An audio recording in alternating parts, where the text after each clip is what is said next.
You know, every minute, approximately 107 people die worldwide.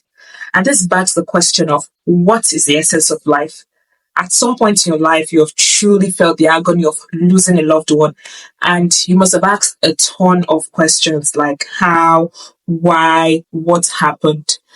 The truth is, the death of a loved one changes you forever.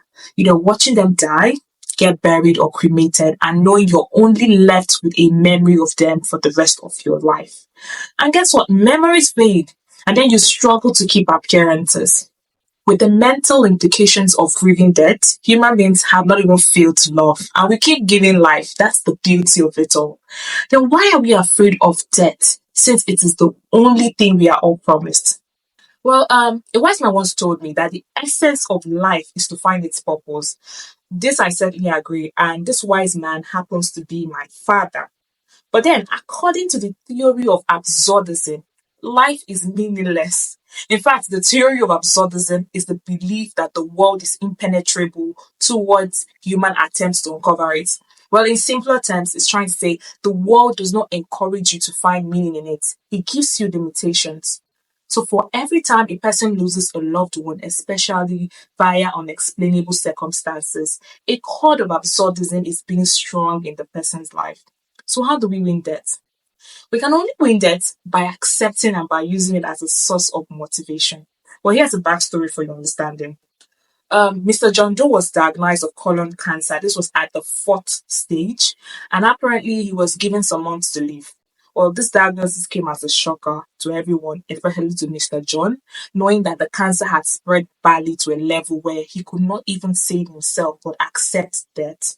Well, John became courageous and, proceeded to announce to his family the dreaded news of his failing health. Everyone was in tears. His family made it a duty to, make his last days a memorable one. But from that day going forward, something changed. Mr. John lived his life like he was dying the next hour.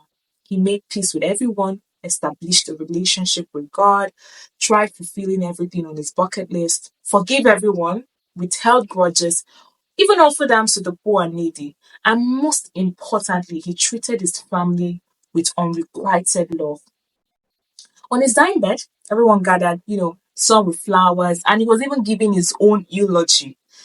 They were all mourning. But then he said to them, mourn for the life you have not yet lived. So even on his dying bed, life was teaching him a lesson. Well, Mr. John eventually passed, and even with all that pain and suffering, he died a happier person. His death was not so much of a heavy blow to his loved ones because everyone was prepared for that moment. But now, this is the bitter truth. Living your life like tomorrow is your last day on earth will help you live a better life. Life is only short because, death is longer. And accepting your mortality can give your life a deeper meaning. Death is creation's gift to humanity. And we can also choose to understand death as a moment of relief and release from suffering.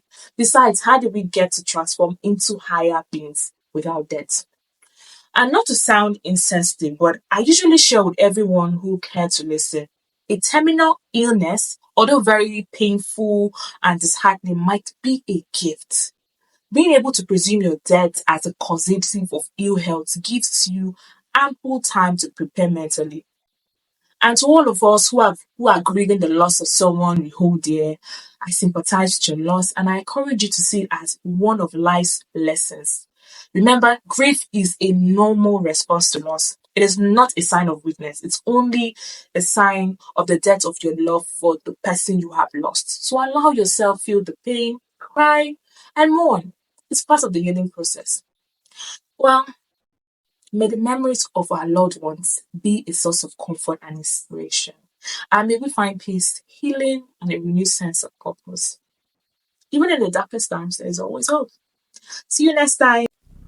If you're just coming across my channel or this message resonates deeply with you, kindly show support by hitting the subscribe button. Don't forget to share with your loved ones you feel this will make a meaningful impact in their life. Thank you.